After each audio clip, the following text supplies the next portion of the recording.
Once, they echoed with the roar of thousands. Now, only wind and rust remain. Have you ever seen what's left behind when a stadium dies? This isn't just abandonment, it's forgotten history. Trust me, you've never seen America like this before. Stick around, and I promise, you'll discover the chilling truth behind the rise and fall of these lost giants. Miami Marine Stadium.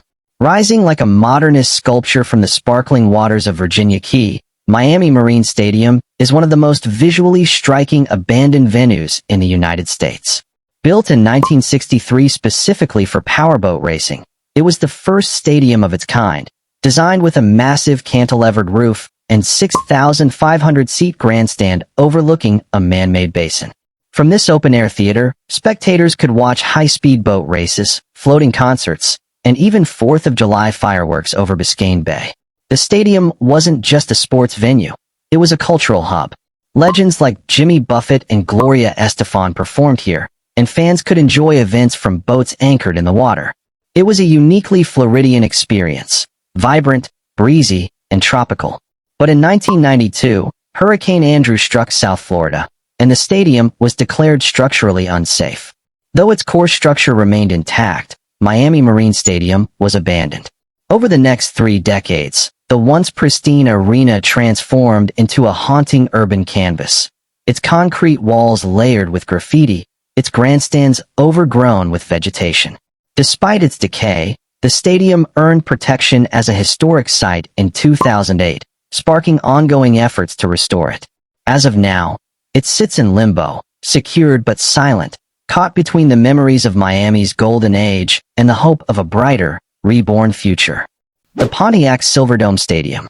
Once a symbol of Detroit's sports pride, the Pontiac Silverdome was a giant of its era.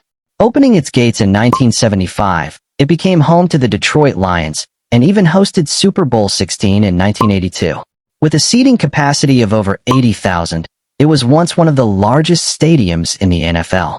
But after the Lions left in 2002 and various attempts to repurpose the venue failed, the once glorious dome fell silent. Over the years, the Silverdome became a haunting spectacle of urban decay. Vandals stripped it of copper wiring and seats, and the roof, once an architectural marvel, collapsed under the weight of snow. Nature began to take over, with weeds sprouting from concrete and graffiti covering walls that once echoed with roaring fans. Attempts to demolish it even seemed cursed. In 2017, a controlled implosion failed to bring the structure down, only adding to its eerie legend. Eventually, the stadium was fully brought to the ground, but not before it captured the imaginations of explorers and photographers seeking its haunted, post-apocalyptic beauty. The Silverdome is gone now, replaced by warehouses and gravel lots. But for those who remember, its ghost still lingers, etched in memories of touchdowns, concerts, and a roof that once floated on air. The Houston Astrodome Stadium. Nicknamed the eighth wonder of the world, the Houston Astrodome wasn't just a stadium. It was a revolution in sports architecture. When it opened in 1965, it became the world's first domed stadium, a futuristic arena built to conquer the brutal Texas heat.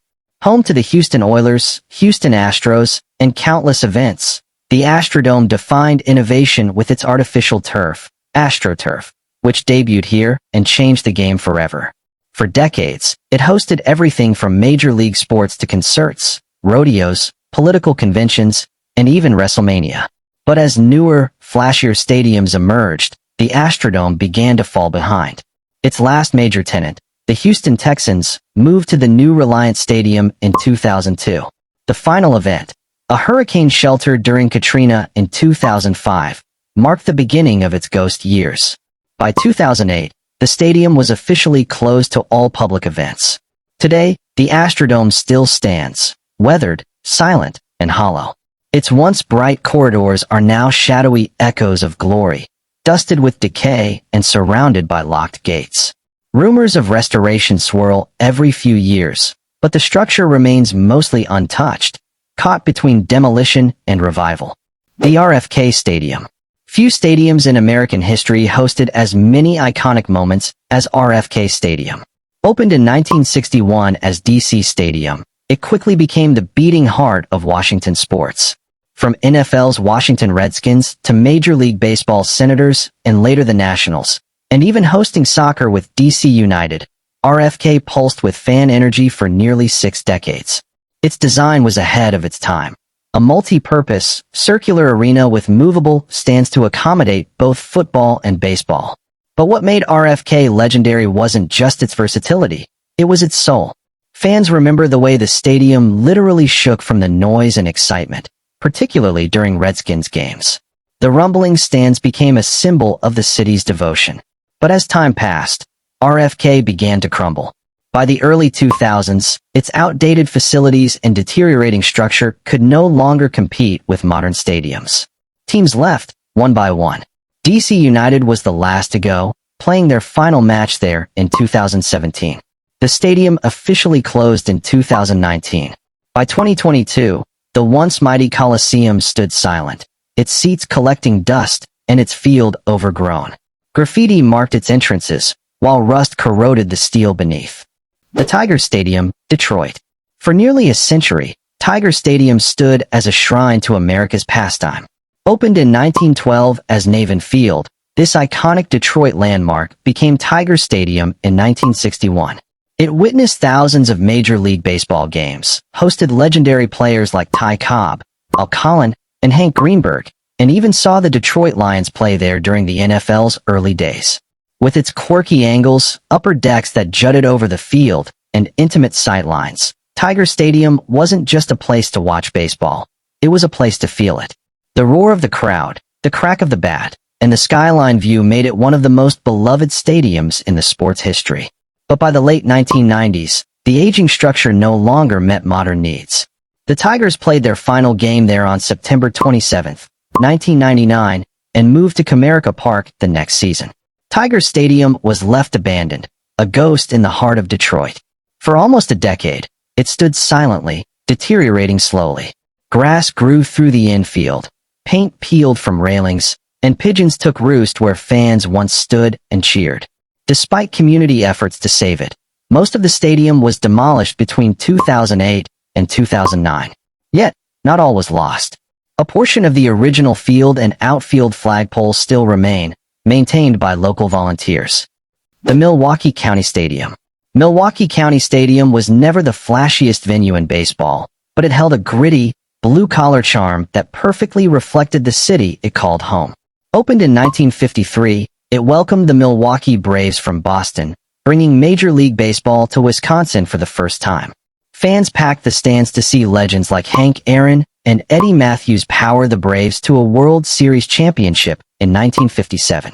When the Braves left for Atlanta in 1966, the stadium didn't stay quiet for long. In 1970, the newly formed Milwaukee Brewers began calling County Stadium home. For the next 30 years, the stadium echoed with cheers, tailgates, and bratwurst-fueled excitement. It even hosted Green Bay Packers games during the regular season, one of the few stadiums to support both MLB and NFL teams. But time caught up with the aging ballpark. By the 1990s, its outdated design and lack of luxury amenities made it increasingly obsolete. The final Brewers game at County Stadium was played on September 28, 2000. Fans mourned the loss like saying goodbye to an old friend. Demolition began in early 2001, and by February, the grandstands were gone. All that remains today is Helfaer Field, a youth baseball field built on the same footprint. The Braves Field, Boston. Long before the Boston Red Sox became Fenway's legends, the Boston Braves had a field of their own, Braves Field, a massive stadium that once stood as one of the largest in the world. Opened in 1915, it was built for power hitting, with deep outfields and sweeping grandstands that could hold over 40,000 fans. It was grand, bold, and emblematic of early 20th century baseball ambition. Home to the Boston Braves until they relocated to Milwaukee in 1953, the stadium bore witness to some historic moments, including Babe Ruth's final games as a player in 1935, when he briefly suited up for the Braves. It also hosted the 1915 World Series, with the Red Sox playing home games there due to its larger capacity. After the Braves left town, Braves Field didn't disappear overnight. Instead, it evolved. Boston University acquired the site and slowly began repurposing it for collegiate athletics.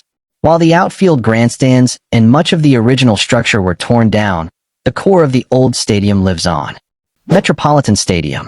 Before the Mall of America rose to dominate the skyline of Bloomington, Minnesota, this land belonged to baseball and football legends.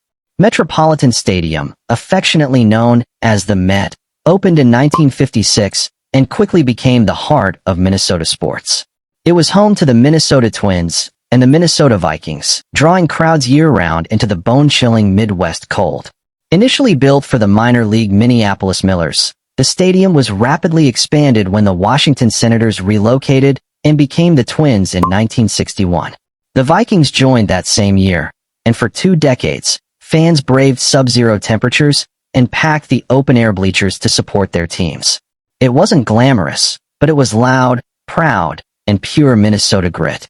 By 1982, both the Twins and Vikings had moved to the Metrodome, leaving the old stadium empty. Over the next few years, Metropolitan Stadium sat abandoned, its outfield overgrown, its seats rusting beneath falling snow.